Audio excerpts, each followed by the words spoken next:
You're listening to Investify, preaching financial independence and assisting investors to achieve a more flexible and free lifestyle through smart financial planning and real estate investing. If leaving the corporate world and jumping into this thriving industry is what you desire, tune in and listen to stories of like-minded individuals who made the leap to financial independence. Equip yourself with the right tips and tricks to start your real estate journey, making active or passive ventures that are highly profitable and rewarding.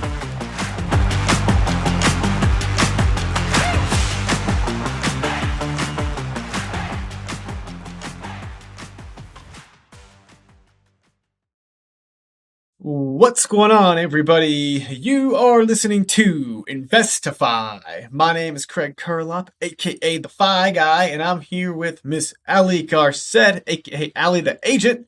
Allie, how are you doing today?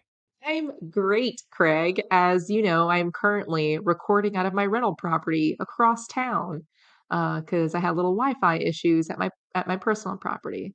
Other than that, it's another. What was that? I say you seem to still have a great background. I mean, it looks very calming and peaceful. I say it's your rental. Is it an Airbnb? Yes, this Airbnb is very calm and peaceful. I'm overlooking the pool in the backyard. It's currently unoccupied, which is great. So if you're ever in Tucson and want a pool, hit us up. There you go. I was going to ask you if you were just like buddy buddy with your tenants and they let you come over sometimes, or if it was an Airbnb. But you answered my question there, and then it's an Airbnb. So awesome. And we've got sorry, apologize in advance. I don't think the roosters were too bad this episode, but maybe they were. I'm kind of like, just, yeah, we got I roosters. only heard them once, actually, so I think we might be good. I think they're good, but sometimes they like to act up, and we're on a little homestead here, so that's kind of how it rolls. But speaking of homesteads, we got Mr. Clifton Corbin on the show, who's going to talk all about his not quite homestead, but how he kind of teaches financial literacy to kids and kind of what happened to him and what his motivation was, because he kind of was in the dumps. Like, he was hitting rock bottom in the beginning, pulled himself out of it, and that has inspired him to now go teach other people about financial independence, about financial literacy. And I just love what he's doing. Yeah. Yeah, I do too. It seems like he has a lot of really good resources out there. So if you have kids, or if you are looking to talk to your partner about house hacking with or without kids, this episode is a good one. Absolutely. So let's bring Clifton onto the show. This episode of Investify was brought to you by the FI team, a team of investor-friendly agents that service all 50 states. If you are looking to house hack, to invest, grow your portfolio, and want a true investor-friendly agent on your side, go to thefiteam.com and click Get Started, and we can't wait to have a good conversation with you. Clifton Corbin, welcome to the show, my friend. How you doing today, man? I'm doing well, man. Thanks for having me. I'm really looking forward to this. Yeah, man, I'm really looking forward to hearing your story. And I already like you, Clifton, because we got the same initials, bro. There's something about that double C that just screams success, right? Awesome, Clifton. Well, let's take it back to where the double C. Can we call you double C? If that works for you, man, I'm okay with it. I'm pretty easy. We call you double C. I'll be C squared. You be double C. All right, Clifton, tell us where you kind of got started in financial independence and where you first heard about it.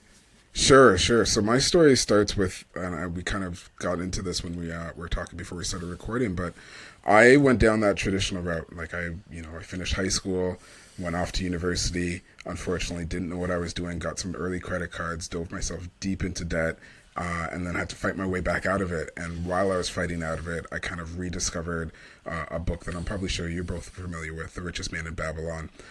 So while trying to get myself out of debt, I started realizing, oh, you know what, if I'm just focused on income and I'm just focused on paying off this debt, I'm never going to get further ahead. Like, I really have to start thinking about assets as well. So that's when I started to see the value of financial independence. And like I said before, like, I'm still working my way there, but it really came out of that early debt problems while I was in college. Clifton, it sounds like your story is a lot like pretty much everybody else and everyone else that was growing up in that, while you were growing up. I'm just guessing, kind of like same like all of us, even me. I'm not, like 10, 15 years ago when I was like in high school and stuff like that. Like, it was just, you know, go through high school, get a job, go through college, get a job, work 60 years, and then die. And so, that's definitely not what a lot of people are signing up for these days, especially. And so, like, what did you read a book, or like, did you talk to somebody, or like, what made you make that shift, or were you just in so much pain? The getting out of debt part, that was just, you get to a point where you're like, this can't go on any longer. It was never, and here's the thing is that I didn't, as much as you're right, I didn't start off in a world of financial independence. I wasn't totally oblivious to it either. Like when I was younger, when I was in my teens, I did get experience with, a couple of books. Like I did read Rich Dad, Poor Dad. So I was aware of the concept of using, buying assets as opposed to just, trading your time for money. So I was slightly aware of it from that. So I had some experience, but while I was in college, I didn't know how to manage the debt. I just kept using more and more of it and paying less and less of it. And it just started to build, it's just like it's the opposite side of the interest curve that you want to be on. So I was accumulating more and more debt as opposed to accumulating more and more, income or assets. So it was really just getting to those depths is what made me have to realize I had to make a change. And what was your rock bottom?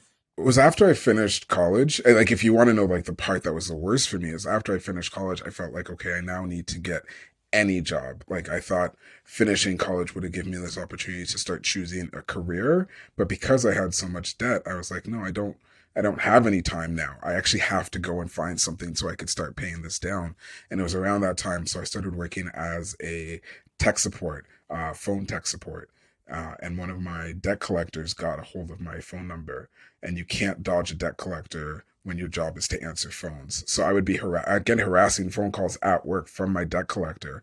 I'd have to say that was my bottom. That was the worst of it, because I was actively trying to pay off all this debt and also being harassed while at work while I'm trying to get out of the red. So it wasn't a good time. It wasn't a good time. That was most of my early 20s, was just trying to get out of that. Wow. Yeah. And so, like, well, I guess if you don't mind sharing, like, what was that rock bottom? How much debt were you in, and who did you owe? You know what? The funny thing is, and I was saying this to someone recently too, that it's so relative, right? Like, as you're an investor. At one point, your first deal would have been, maybe a couple $100,000, and as you get more and more, it's still relative. So even if you're doing like a $multi-million deal, it feels almost as intense as when you're doing that first deal for tens or hundreds of thousands. So my debt wasn't actually, when I look back now, I'm like, my debt was maybe $20,000, which doesn't seem like a lot to me now that I've got, more income coming in. But at the time, it just felt like it was this burden that I would never get out from under. So when I talk about debt, I try to make sure people, keep that in perspective, that the number matters less than what it does to your mental state, right? Like if it makes you feel like if it gives you the depression, if it gives you the anxiety, if you feel like you can't get ahead, that's what really starts to throw you down and weigh you down. Yeah, I think that's not, I've never heard anybody talk about that, but and what I mean by that is the fact that, like, you might be $20,000 in debt right now, and you might be in your 20s, and it's like, it's not that much money, right? But like when you're in your 20s, it feels insurmountable. When I graduated college, I had $90,000 of debt, and I was just like, oh, I'm just going to be paying this forever, right? Like, I think I got 20 years on this loan or whatever the loan was. And I was like, all right, 20 years. When I'm 40 something, I guess I'll be done paying these off. And sure enough, you start working towards it, and you start writing your goals down on the bulletin board. You'll be surprised at how quickly you can pay that off. I ended up paying it off in like 15 months. And so, Clifton, curious, how, once you started taking action towards that 20,000, how long did it take you to pay it off? Truly, it didn't take, like you said, it doesn't take that long once you start putting it into perspective and all the rest. What I did do, which I shouldn't have done, and hindsight's 2020, I put everything that I made to my debt. So the first, 3-4 months, every dollar that I got in, I just put it straight to my debt. I was like, I'm just getting rid of this. I just want to get rid of this. And I had multiple credit cards that had defaulted at the time. So I paid the first one off, and I was like, well, now I've got, one less credit card debt. That's great, but I still have, I remember this vividly. I still couldn't go out and buy a slice of pizza. And I was like, well, this doesn't work. Like, this is obviously not working. I've been working this hard. I've been working this long. I've been paying all this money off, but I still have nothing to show for it, which I obviously have a little bit less debt, which is great, but if I have no money in the bank, then really am I getting ahead? And that's where I started to say, okay, I need to make a change. So that's when I started to pay a little bit less on my debt and started just putting a little bit of money aside. It's kind of when I came to like I think I mentioned before, like I read The Richest Man in Babylon, and the idea of paying yourself first kind of came into my sphere. And I was like, okay, this makes sense. So I could pay down my debts. I could start making, headway there. But at the same time, I should also be paying attention to making sure that there's some money left over so that I'm not paying down all my debts and can't afford a slice of pizza. Yeah, that's a really good point. And I feel like there are a lot of people with student debt specifically that don't know how to filter through the noise, because there's a lot of noise when it comes to um politicians and who's going to be president and what are their plans and are they going to forgive student loans. A lot of people bank on the fact that people will, their student loans will be forgiven. Um, so what was your mindset on, because that could always be the case. What would you advise to others that are kind of like banking on student loans being forgiven, or, how do they filter through that noise? It's one of those things. I like to say the only person you can bank on is yourself when it comes to stuff like this, right? Like I had another person ask me, did you ask for help? Did you ask for support? Did you reach out to your parents? And in my head, I was like, like that never even factored into my head. Like it was my debt, it's my loan, that I have to pay off. And to your point, Greg, it's once you start going through the motions of saying, okay, this is what I want to do, this is my goal, and you start using some, fundamental principles of just budgeting and making sure that you're not spending all the money that you have coming in, you can see how you can actually get there. But at no point did I think any of it was going to be forgiven. At no point did I assume someone else was going to, bail me out. It was mine to pay. It was mine to deal with. And I think that might just be my personality type, and that like, that's just how I carry myself through the world. So I never thought to deal with it in that regard. It was just something that I have. And you walk into the loan saying, I'm going to pay this back. So it's a commitment that I made. It's a commitment that I felt like I needed to take care of. Man, that is like so, especially these days. Like, I feel like that's such a powerful statement. I mean, honestly, like if you're listening to the show and you're out there looking for something to be given to you, just stop listening, right? Like, this isn't the space for you. Like you could just, you don't deserve it. Like, you get yourself into debt, like you pull yourself out, right? Like, I remember too, like when they started talking about the student loan forgiveness, or the like stupid $600 that we're all paying for now, that the government gave to everybody for being on COVID, right? And it's just like, stop asking for handouts from the government. Just like pick up your boots, go work. And if your job can't satisfy your bills, you have to do one or two things. You have to spend less or make more. And how do you make more? You start sharpening your axe, which is your brain, which is getting on podcasts, going to school, doing the things that will allow your dollar per hour to be higher, and you can start tackling that debt. But asking for the handouts, man, that's struck a chord with me, man. I hate when people are like that. All right, Clifton. So you got yourself into $20,000 of debt. You had people harassing you at your job trying to collect this from you. How did you get yourself out of the hole? And I know it sounds like, you just put money aside, but I'm sure there was more to it than that. What sacrifice did you have to make? Oh, there was definitely sacrifices, and I won't pretend that I wasn't very lucky and privileged because I was able to move back in with my parents. That was probably the biggest sacrifice. I sacrificed the freedom and maybe a little bit of the independence that I had going into my 20s, and said, I don't have the wherewithal to also pay this down and pay rent and keep my head above water. So I talked to my parents. They said that was fine. They were happy to have me back in. It's a different relationship at that point. I'm moving back in as an adult, so I moved in back with the expectation that I'm going to be carrying some of my own weight here. Like, I'm making dinners, I'm doing these things. I'm not just hanging out on your couch watching TV and playing games. Like, I was actually working and taking care of the house as well. But that was probably the biggest sacrifice that I had to make at the time. There's also the sacrifice of just, I wasn't doing as many things. Like, I wasn't going out as much as I wanted to. I wasn't seeing my friends as much as I wanted to. There was all, like, again, I'm talking about when I was in my 20s here. It's a fun time, especially when you're working, you've got some income coming in. But I knew that there was limits to how much I could do with my money. Now I won't pretend I didn't go out at all and I didn't spend any money. I didn't have any good times, but the amount of that was less. And I did that intentionally because I felt like I describe it as a weight that I had on my back because it felt very much like a weight on my back that I needed to get off before I could start living my life fully. So I moved back in with the parents and I gave up some of those freedoms, but it was worth it in the end in that I was able to pay off that debt a little bit sooner. Yeah, and were you at the telecom company this whole time? The whole time. So I wasn't, it was a tech support. I was doing tech support, for a school board at the time. So the whole time I was there. And like I said, one of the challenges that I had was that that was not the job that I thought I would get out of once I went to college. It was a job that I could have done when I was in high school. I went to school for computer engineering and I was doing tech support. So again, I felt the need was to make money, but that wasn't the career that I wanted. I also decided at that time that I was going to go back to school because I figured there was more I wanted to do with my life. And I was like, I want to, further my education on the business side of things because I realized that's where money can be made. Again, I don't know if that was necessary per se, but that's kind of what I decided to do. And so, how much money were you making while you were paying off this $20,000 debt, and how long did it take you to pay that off?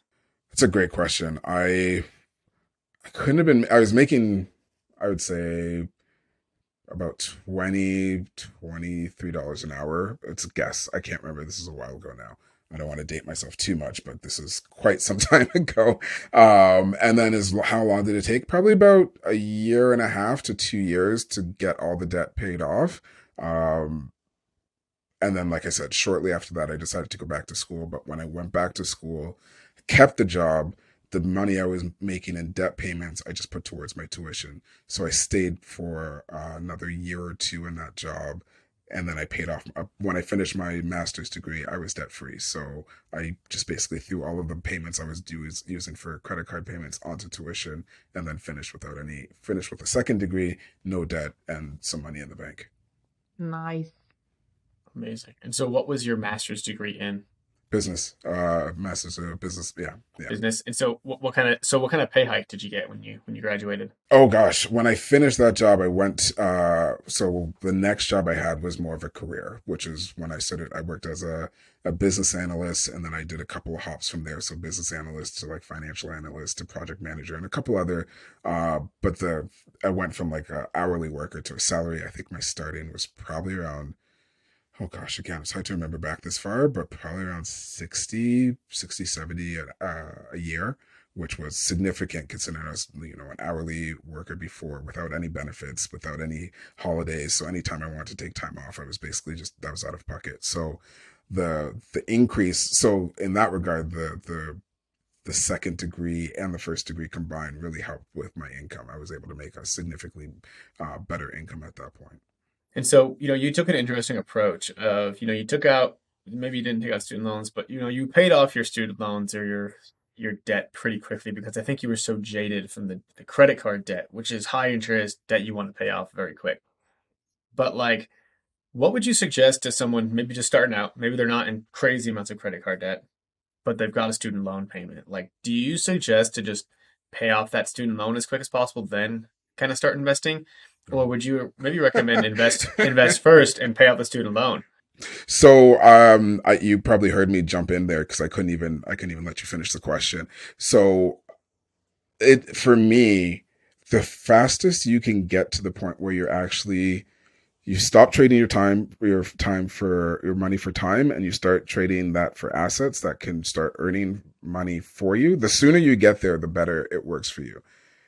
Depending on the debt. So most of my debt was credit card debt. Like it was stupid consumer debt. My student loan debt was minimal, and I ended up paying that off at the same time. But it was when you start looking at interest payments, like what I was paying on the consumer debt was so much higher than what I would have been paying on a student loan debt because usually you get favorable interest rates for student loans. So if you have student loans and you want to start looking at investing, I don't think it's an either or. I think it's a both and. Like you really should be looking at how do you start getting, because those early assets, the more time you give yourself to get those early assets, the more time you give to get those assets a chance to start accumulating more wealth for you. So no, in my opinion, and again, I'm not trying to give anyone financial advice here, but if you were asking me what I would do in those shoes, if I had like a little bit of student loan debt, it was reasonable, it was something I could cover, and the interest rates were low, would I start looking at investing? The sooner you can get to the investing, the better, in my opinion.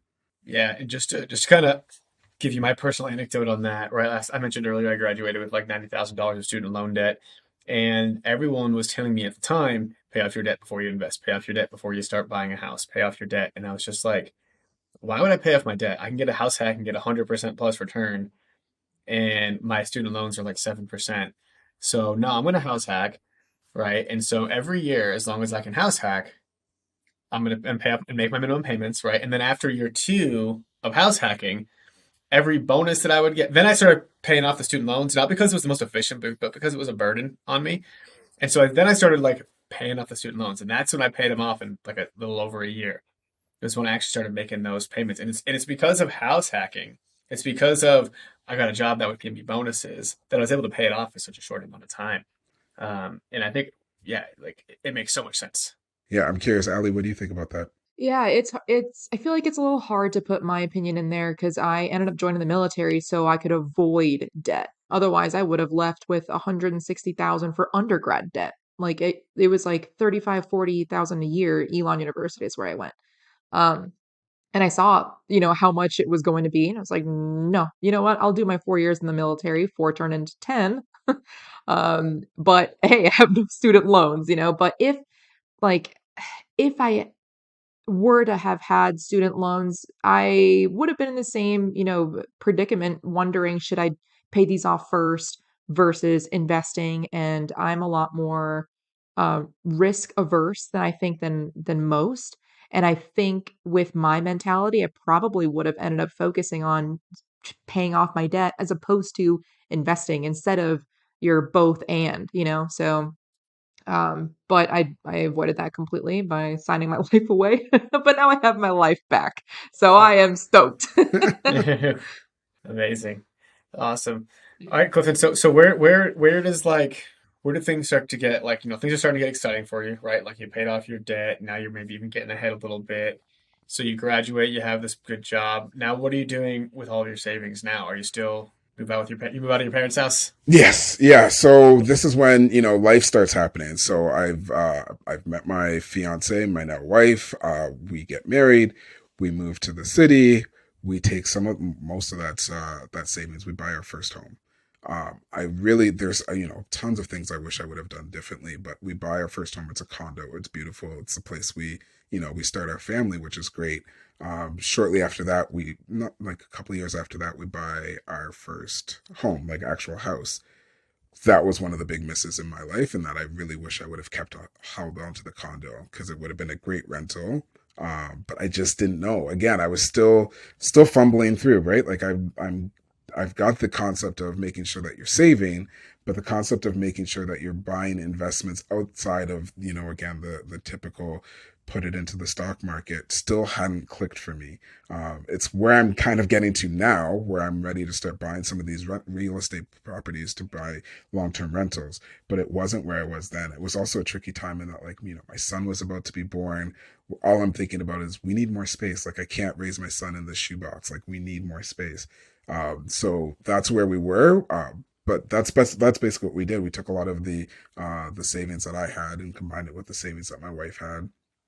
It was one of those things where I got to inherit some of her student loan debt. So I was kind of back into it, which is all good, but that's kind of what happens. You meet your partner, you take the good and the bad. So we were there as well. So there, like I said, life happens. I've got zero complaints or regrets about what happened there other than letting go of the condo because the condo would have made a great rental. It's funny, I think you're the like 10 millionth person that regrets selling real estate.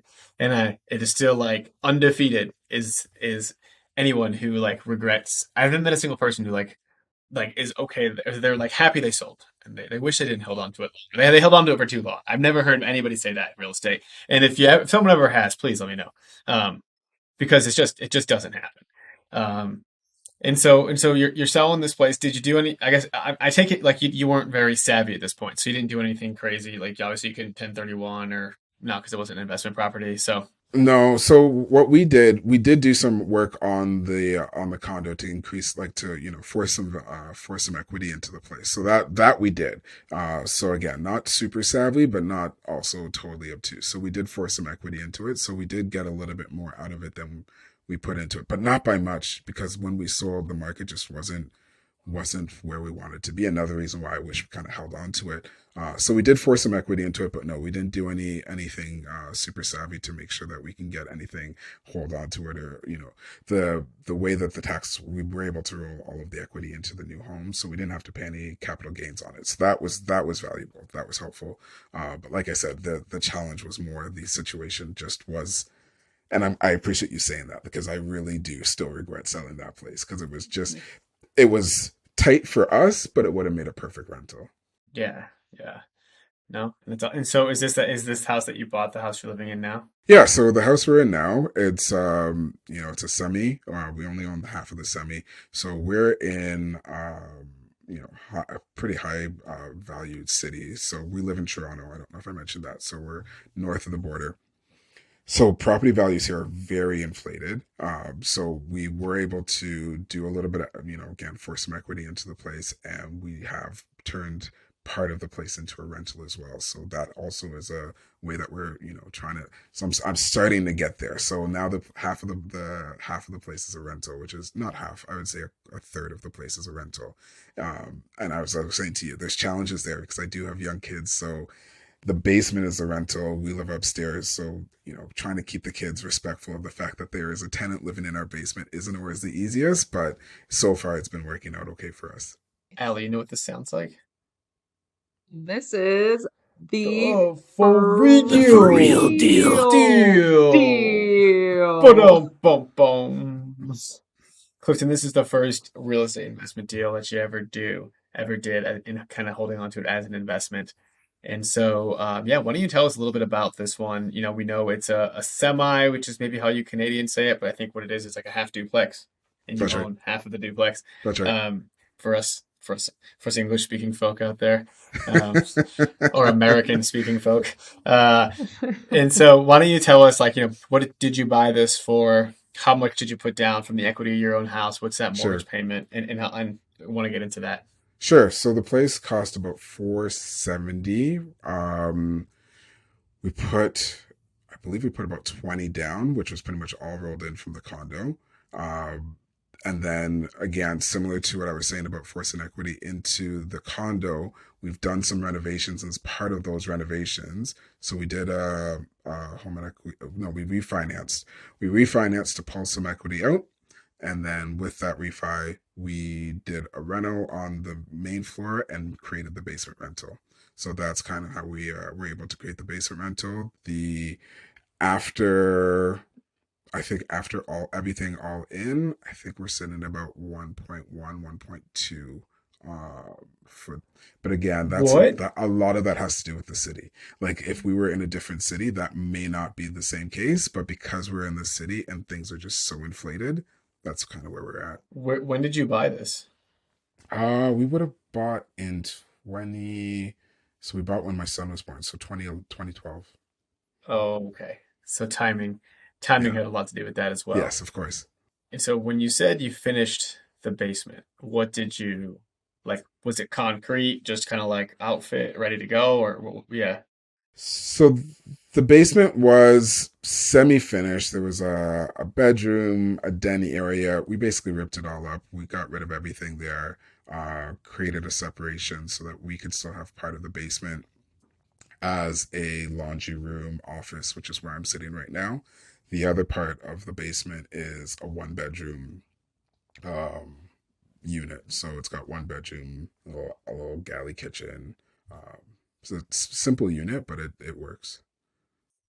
When you purchased it, did you purchase it with the intention of house hacking, or did that come after? When we purchased it, because it had a separate entrance, in my head, I was like, that's what I want to do.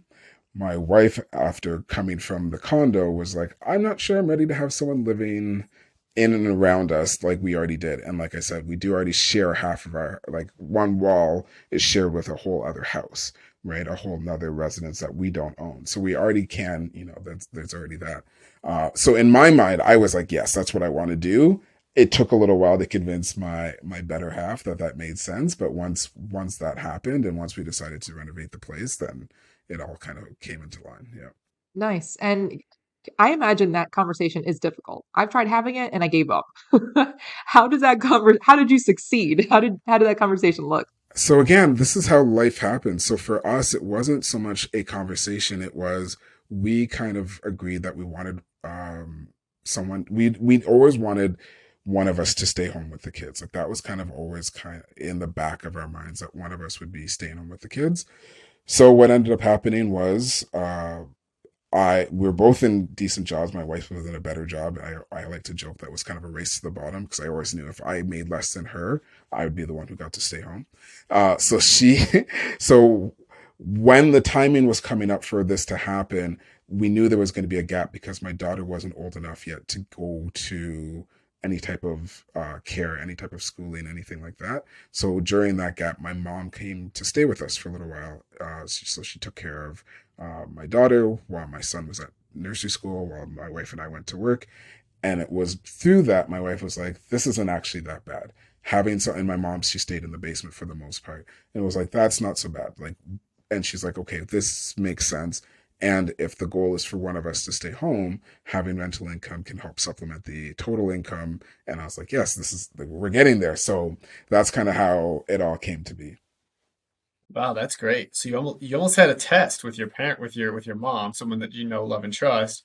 And hey, if she doesn't pester you and she lives like a normal person, what's there's a lot of different people just like your mom out there that would be down to rent your place, except pay you for it. So that's awesome. I never heard of that. As obvious as that feels, I've never heard of anybody doing that. So No, I like how you said it was like a little pilot, a little test run, and it really did give us the sense of like, this isn't that. We didn't use the space to start with. It was one of like our basement, because our family was fairly young at the time. The kids were young. We spent most of our time on the main floor in the bedrooms. The basement was where we did laundry. So it was a space that wasn't being used. And I was like, why don't we get some income out of this? So it made, and I said it, we said it, it made sense. But having my mom here as a trial balloon really helped to prove the concept.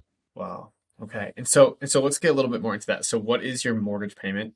How much are you charging for rent to the downstairs? And what does your tenant look like? The mortgage payment is, we're paying just under, what is it? I think just under 2,000 for the mortgage payment. The rent is 1450, and we've had a number of different tenants now. So we started with students, uh, and that was okay. They were The first two students we had were really good. They were quiet. Then COVID happened, and it was just harder to find someone. We had a younger professional. He was here for about a year, but that was during COVID. He ended up losing his job. He had to move out west to find new employment. And right now we've got a teacher who's in the basement. So she works as a teacher. She's fairly quiet as well, and it's been pretty good. It's like I said, it's one of those things where anytime you have a new tenant, you never know what you're going to get. And we've had now, I think, 4 different tenants. Each one's been a little bit different. Never a challenge with any of them, which has been great, but it is different each time. Like we've had some who are very quiet. You almost forget that they're there. And you have others who are wanting to be a little bit more social. And we're like, okay, that's what's happening now. Can you talk to us a little bit about like your tenant screening, especially the fact that you've got little ones running around and you want to make sure they're safe, of course? Sure. So I do all of the rental management, obviously. And I do all the reference checks, all the things that you would typically do. It's just me. So it's, who do I have a feeling for? Like I'll interview them in person. I do talk to the references. I will have my wife interview them too. If she, if it works out, I'll just have her come out and just give me a feeling. Like, what's your gut say? How's it? And you know what? A lot of it is gut. Like, you can get a good sense of somebody just by talking to them, just by meeting them, just like, I don't want to get too woo, but just the energy that you have when you're interacting with them. And I will even have, the kids will usually be outside of the picture while all that's happening. But once they're getting a little closer to this as the person, I may have the kids might introduce them to the kids as well, just to see how that all played out as well. But it's me. It's just me going through the process. I have, I don't have it with me, but I have set questions that I'll ask. It's about employment. It's about, how do I feel you will be in the house where I raise my kids? That's basically the feeling that I have. So it's questions along the lines of, like what, it's the same questions you would ask any rental, really. Like, what was the terms of your last employment, the last rental? Where were you staying? How did that go? So just getting a sense of how they've been as far as renters go. And then through those conversations and those questions, I'm just trying to get a sense of how do I feel about the person.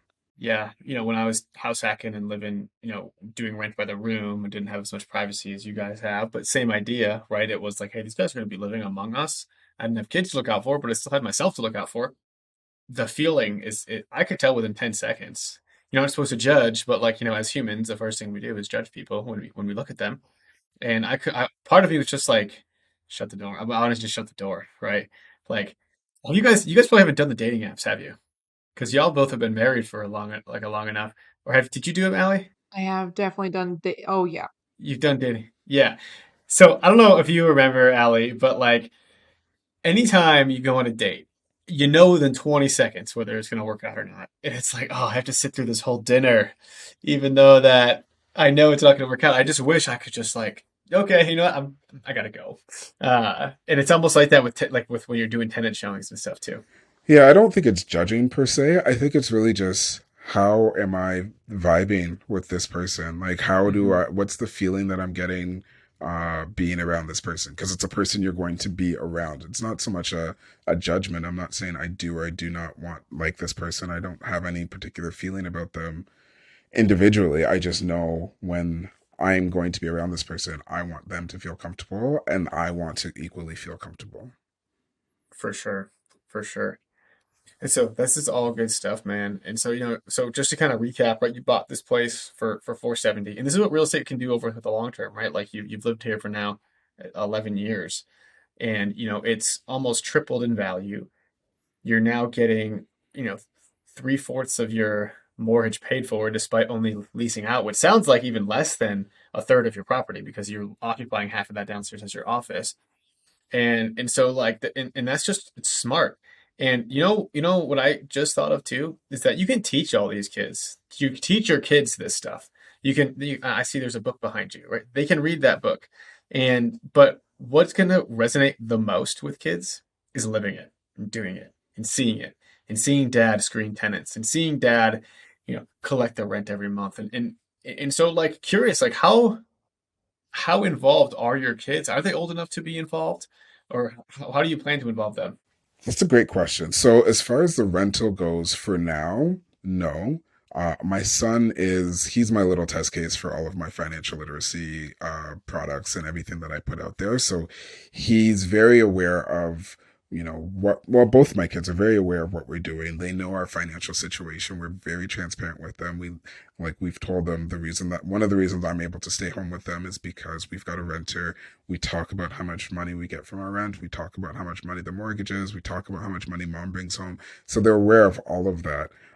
As they get older, I'm hoping that they could take a greater portion of what we're doing here. And as we start looking for deals outside of our home, which is something that we're looking for actively right now, they're going to be very much a part of those conversations as well as we start screening deals and looking at, well, why does this make sense? Why doesn't it make sense? Because like we said at the top of this conversation, if you've never experienced it, it takes you a while to get to it. And then what you find yourself doing is fumbling your way through it. So if I can get them to the point where they understand what I'm doing and maybe can get to it sooner, then I feel like I've done my job. I can imagine your kids being there, interview number one, and them being the ones asking all the questions. Let me talk to your last employer. No, I'm if in my ideal world, I would be great to leave them this and leave them a number of properties, and then maybe they have a property manager manage it, but maybe they manage it on their own. It's on them on what they want to do. But yeah, what you just described would be a dream for me to have them do this, like for in a couple of years when they're in their, later teens, to say, you know what, the place is vacant. We need to occupy it. Do you want to do the first round of interviews or the last round of interviews? Just see what it's like. It's another opportunity to get them interacting with people, interacting on a level that you may not get unless you're in a world where you're, a property owner or a investor or someone who's reaching out in this type of way. So I'm hoping, I really do. I know you said it kind of in jest, but I think that would be ideal if I can get them to that point. Yeah, for sure. We hope this episode is inspiring you to take action. If you're thinking about becoming a real estate agent or an agent who wants to join an investor-friendly team, just hit me up on Instagram at the Fi Guy, because we are growing our team in Denver, Seattle, San Diego, and Coeur d'Alene, Idaho, but also adding to our network in all 50 states. And if you didn't already know this, the Fi team provides a super supportive environment with one-on-one coaching, accountability, and ongoing training to help develop kick-ass, rock star, investor-friendly real estate agents. So hit me up on Instagram at the Fi Guy, shoot me a DM, and we'll set up a time to chat. Can't wait to chat with you. Clifton, I want to talk a little bit about too, obviously, being a stay-at-home dad, right? Like that dynamic, which is pretty unique, and maybe a little bit different. Like, how did that feel, right? Like, was that an ego blow at all or anything like that? Because I know a lot of men are like, it's just not, they wouldn't do that, right? So it takes a lot of courage to do that. Sure. So, like I said, my wife and I, we always knew we wanted someone to be home. And I kind of always wanted it to be me, to be honest. I've wanted a family. I've wanted to have kids since I could remember. And the other part of it is I feel like I'm a little bit more entrepreneurial. So I knew that even if I was home, there would be periods of time where I would have some freedom. So I thought this would be an ideal scenario where I could, drop the kids off, pick them up. I'm also a bit of a foodie, so I like to cook. So I could do all of those things, do the laundry, all those things. But also in there will be some periods of time where I could write and I could do podcasts like this. So to answer your question, honestly, at the beginning, yes, it was odd. It was weird. It felt weird because I, like almost everyone else, tied so much of who I am and what I am to what I do. It took a while for me to say those two things aren't necessarily related, and also to find something else to do that I would enjoy and be able to do while I had time. So I still probably tie a lot of who I am to what I do, but less so than I did when I was working full time. And what I do now with regards to teaching kids financial literacy and teaching parents financial literacy, what I do now, it feels more rewarding than what I was doing before. So like I said, it was a bit of a shock to the system, but it was also something that I was actively working towards. So it was something I knew I would probably get to at some point. Yeah, I'd love to touch more on talking to not just your kids, but other kids about financial literacy as well. Starting with your kids, have you found that it's a conversation that you need to bring up as opposed to them asking questions like, hey, what are you doing? Or, what's this about? And then how does that translate to you teaching other kids? Sure. So it depends on the child. Like I've got two very different children. I think a lot of parents could probably relate to this. My one son, he's very curious and money curious, and he'll often ask a lot of the questions that I hope he asks, and I'm happy to answer them. My daughter, I kind of have to pull her along a little bit more. She's also younger, so she's not as curious about money and financial literacy as my son is. And that's kind of one of the reasons why I got into trying to help parents with financial literacy and teaching financial literacy to their kids. It's the reason why I wrote the book, Your Kids, Their Money. It's to give parents the tools, the language, the conversation starters, so that if their kids are curious and they want to be able to answer questions beyond, go to school, get a job, save your money, and they want to talk about financial independence and wealth creation and interest and taxation, if they want to have those conversations, they have the language there to start talking to their kids about it.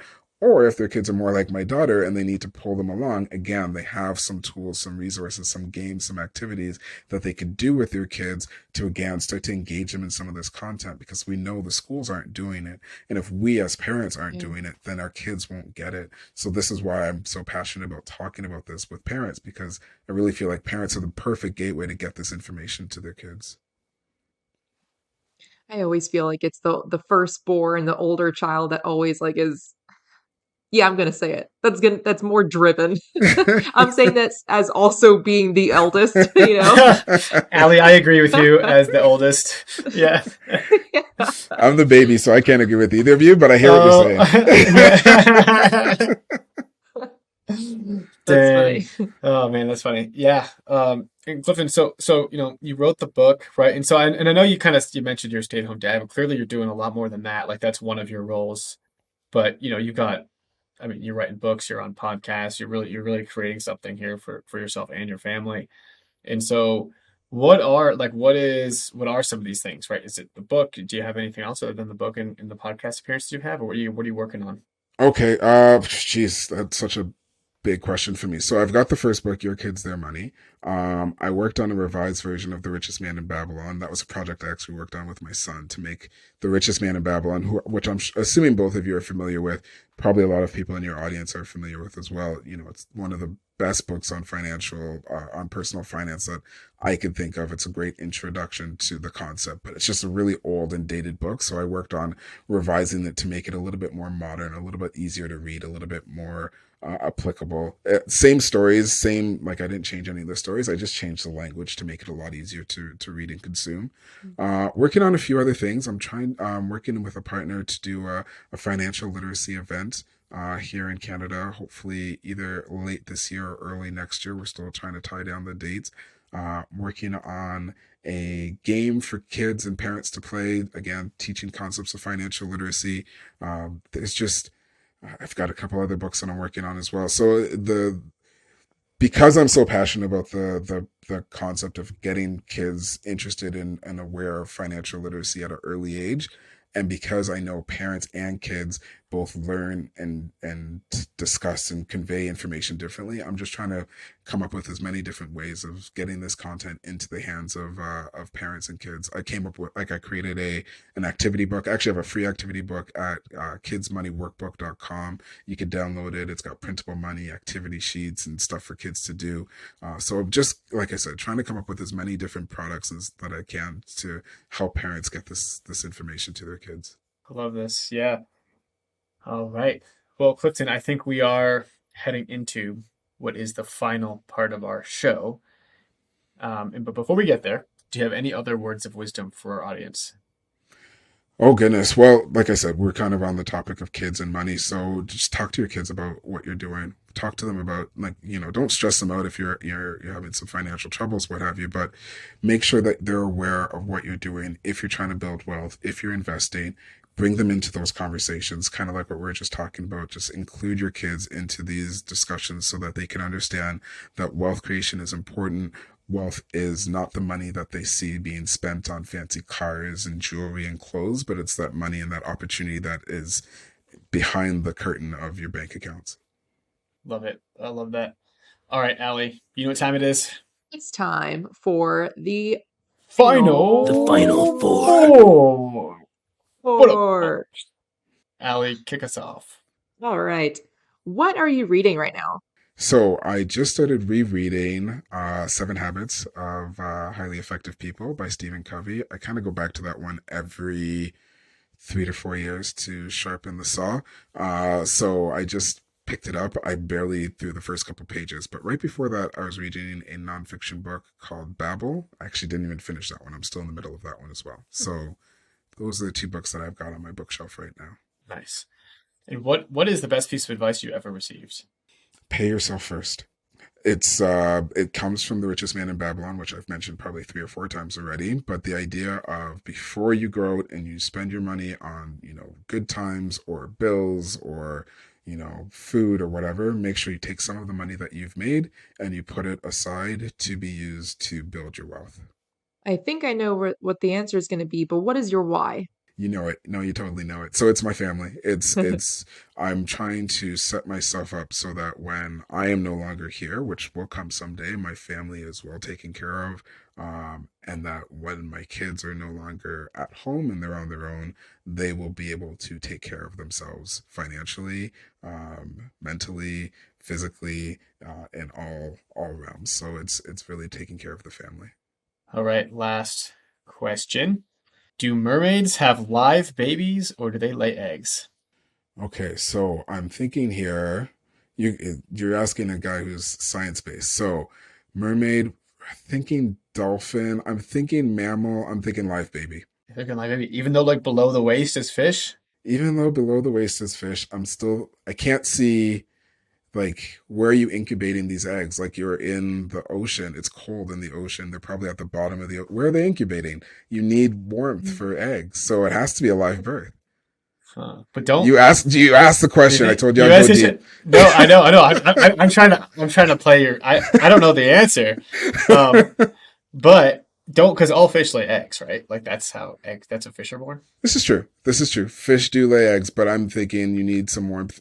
And then, like, when I'm thinking, okay, so salmons lay them in the river. It's not usually ocean based, right? Maybe. I don't So know. it's usually I shallower water.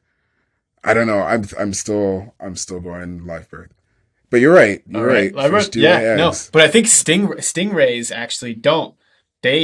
I learned this when I was in Hawaii. Like stingrays have live births, and they go and they birth their kids near shore, and then they leave immediately. Like they don't have any sort of like. There's no mother time with stingrays. They're just like they're in and they're out.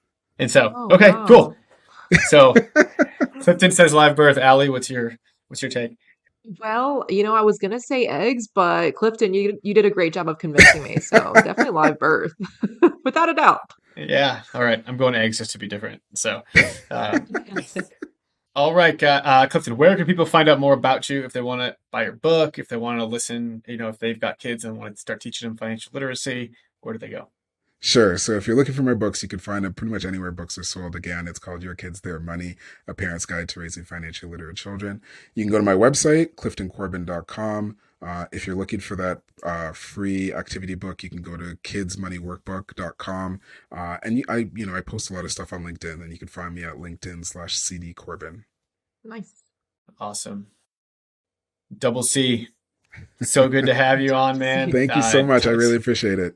Yeah, It's talking nice about all meeting this you. stuff. Yeah, this is truly stuff that someone needs to be doing, and I'm glad that you're raising your hand to do it. So Thank you so much. I really appreciate it. Thank you for what you do. thanks, man. Take care. And that was Clifton Corbin. Allie, what did you think about Clifton? He's so well spoken. Man, he makes me want to go to Toastmasters. uh, it's Do you go to Toastmasters? I have been twice, both virtual, and they're always on Tuesdays here in Tucson, and it just does not fit with my schedule, not at the time that they have it. Mm, So, yeah, that was my experience with Toastmasters. Maybe in the next city that I live, I'll attend there. yeah, there you go. I know. I used to I started a Toastmasters chapter at my college, and then did it like for like 10 years, and haven't done it now. I've been on and off, but I need to get back into it because I think it's really fun. Oh, that's awesome. Dang, I didn't know that. All right, you should be teaching me some things. Yeah, we can talk about it. Get it? Because that's what you do at Toastmasters. Anyway, back to Clifton, Double C, my man. Yeah, I thought he was great. I think like teaching kids is really powerful and it's rewarding, but not in a monetary way because kids don't have money to pay for this stuff, nor do they see the importance of it. And moms and dads, let's be real, they don't want to pay an arm and a leg to teach their kids about this stuff. They kind of just want to know how to do it, or they think they know how to do it already. And so there's not really much money to be made here. But there's a Mhm. whole lot of like gratification and gratifying seeing kids, 10, 15 years down the road that now have this financial literacy. Maybe they're getting their first house hack and it all points to what they learned as a kid. I think that's really cool. Absolutely, especially if they can see it from you, whether they're in the car with you and they hear you on the phone asking questions or, just the words that you're saying, or at home when you're screening tenants that might potentially live downstairs and super close to where your young kids are. So this is a great episode. Absolutely. Yeah, and that was Clifton Corbin. Thanks so much. We got to thank him so much for coming on the show. He was such a great guest. If you like this episode and you've been enjoying our podcast now for a few weeks or a few months, make sure you share it with your friends. Leave us a review on Amazon or on iTunes, Amazon, all the places that you can leave reviews. And please, yeah, just let us get the word out, because we want to spread this, this knowledge of financial independence out to the world. So thanks so much, guys. We'll see you all next week. That's it for this episode of Investify. We hope that these nuggets of real estate wisdom lead to more savvy financial planning and a clearer path towards financial freedom. For more content like this, subscribe to the show at investify.com. Don't forget to leave a rating and share it with your friends. Together, we can transform more real estate newbies into successful and clever investors. Thank you so much for listening. See you on the next one.